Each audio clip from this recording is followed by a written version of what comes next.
I got into the miniature hobby because of its gaming, but I always wanted to learn how to make dioramas.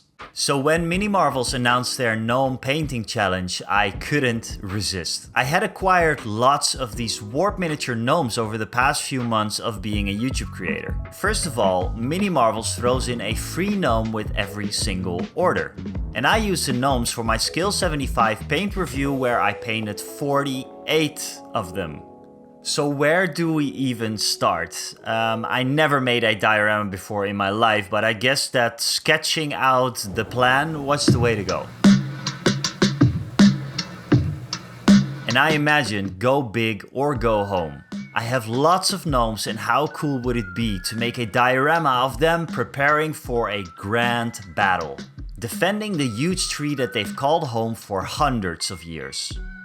We'd have archers on these wooden pathways, the big pump wagon coming out of the tree trunk gate on the bridge, and we'll have toad riders in the little pond in front of the tree.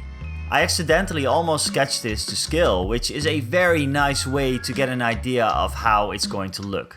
Let's call this diorama The Last Stand of the Gnomes.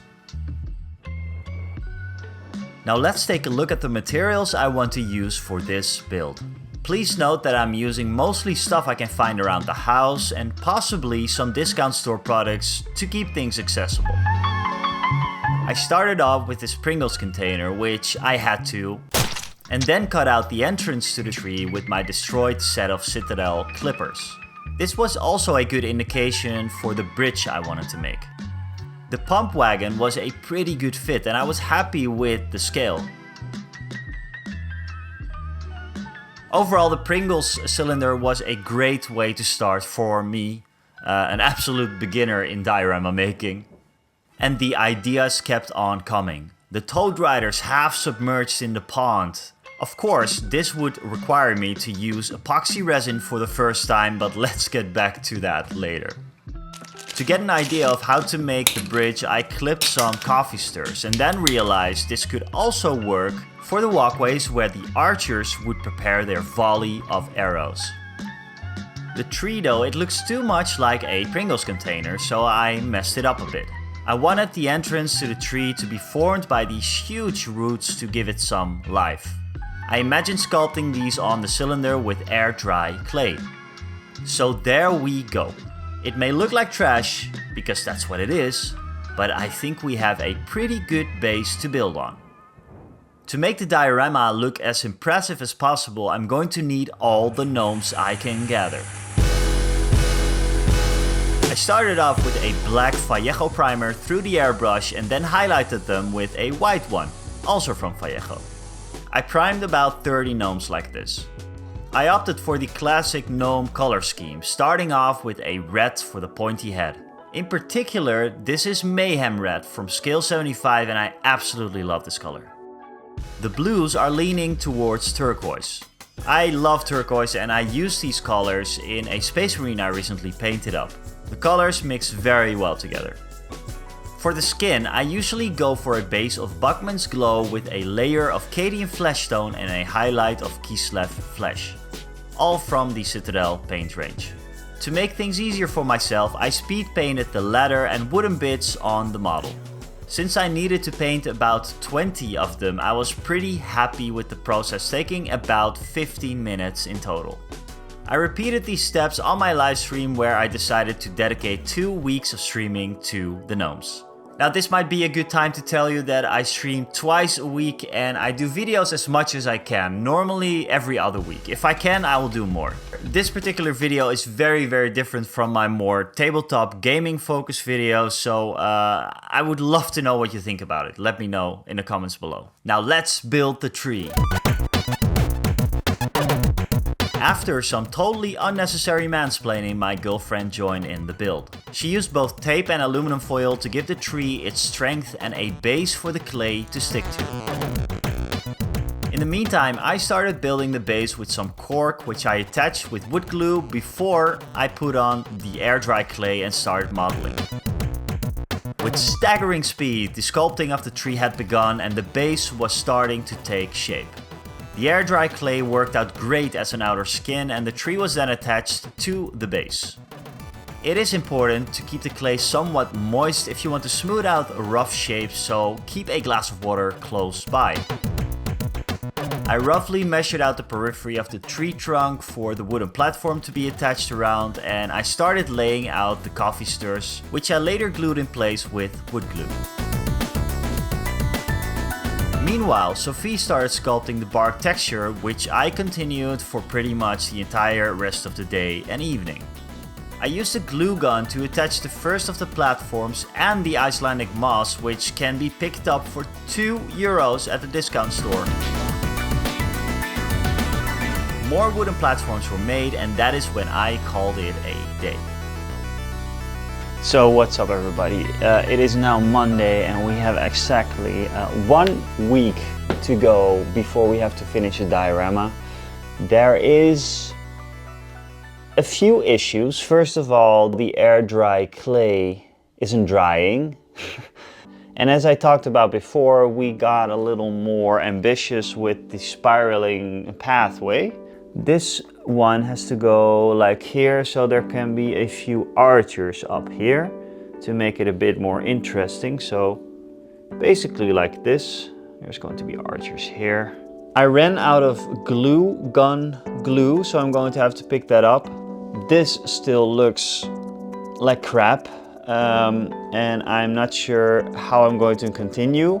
I had the idea to just prime this with the entire model, and I'm not sure if that was the way to go, but I want this to be a different color obviously, so we might be okay. I have to give a massive shout out to my girlfriend, who is both very hot, classy, and knows how to get things done, because that's where I struggle sometimes. Now the idea for painting it up and priming is that I'm going to use lots of lighting effects. The details, the saturation and the luminance are going all to take place right in this area here. It's like a shadow is grabbing the tree, but only in front we have some light. It's going to be quite a dark diorama, I think.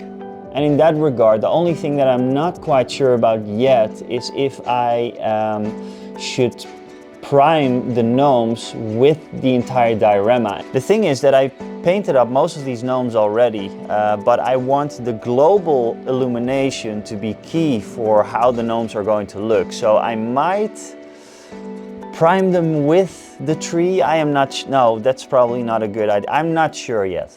I'm probably just going to let it dry like this for at least another day, and then yeah, we'll continue on the project. Next week was all about detailing. Wooden bits, rope around some of the poles, and creating some depth and texture on the platform and bridges. Painting these dark and dry brushing afterwards will give the planks a nice sense of scale. Happy accidents do happen in the hobby. Who would know that these drops of hot glue would make for an interesting shape on the diorama? So much so that I made more of them to add some mushrooms to the tree. I made some doorways to give the gnomes, and only the gnomes, access in and out of the tree. I glued on some rocks and then found some bits and pieces from fake flowers and plants. We're ready for priming now. I used discount store primer to prime everything black and went over it with a white to create a zenithal highlight. It really brought everything together. For paints, I used some acrylic paints, yes, also from the discount store, and I mixed them up, watered them down to create somewhat of a wash. I went lighter and lighter with each step and dry brushed the entire thing with a light mixture of paint. I took a little break and went to my parents' place. This is my dog Toby. My dad is building a model train table, and I knew this was going to be just the man to ask for something that I didn't have for the diorama. Flock. He had lots of it, and just seeing this makes me excited to work on his railroad terrain pieces one day. I mixed and attached some flock to look like moss and sealed everything with Geek Gaming sealant spray.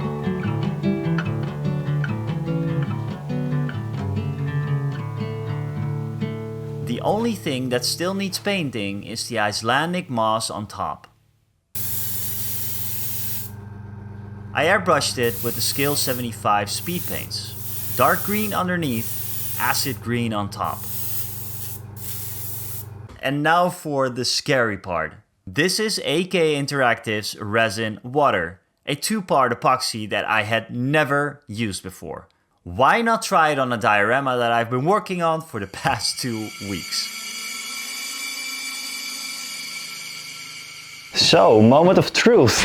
Let's see if the resin has been cured correctly. I don't see lots of bubbles, which is great. Let's see if the resin is hard. Yep, it is hard. Very little bubbles. I do see some cloudiness around the poles of the bridge, for example, but I think that can be explained due to some glue that was not fully dried yet. This is my own fault, but I think it's okay. I mean, it looks great, and I love how the toads are like half submerged in it. It looks very, very cool. Now the only thing that's left to do, or the only thing, there's quite a bit to do actually. We have these guys, the archers up here. We have some archers up there. We have the toad riders up there. The only thing that we need to do is to put a few spearmen coming out of the tree, ready for the assault. So something like this. So this is the home stretch. The diorama is almost done. We have about 6 hours left, and I have to make some pictures that Mini Marvels can use. So let's do it. Let's paint up the last couple of gnomes. The diorama build is coming to an end, and I'd like to use this moment to ask you to let me know what you thought about this particular video. It is so vastly different from what I normally do, but I feel that this isn't the last diorama that I made. In fact, Mini Marvels is starting another competition, this time with a sci-fi theme. I highly recommend you join my Discord, linked in the description below, to see how you can participate. We're done. I can't believe it's done. I can't believe it's done. The only thing we need to do is make some pictures, but we are 2 hours before the deadline. I did a bunch of more stuff, but I'll show that off in the grand reveal. We're done. Damn. So there we have it. The last stand of the gnomes.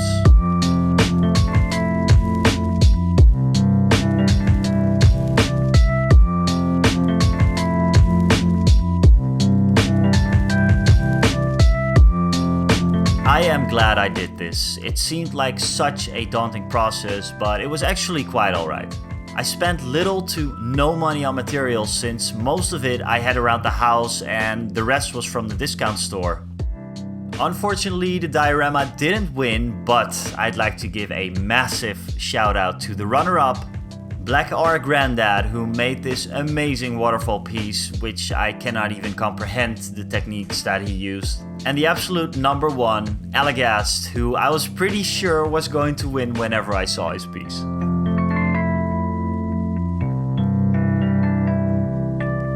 Like mentioned before, the new sci-fi theme competition has just kicked off. I'll actually be a judge for this competition, and I highly recommend that you participate, even if this is your first time around.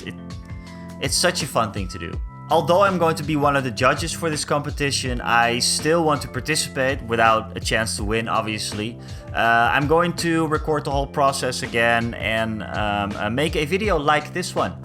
If you liked the video, please give it a thumbs up, maybe comment, let me know what you thought, maybe subscribe, you know the drill. I will see you guys later.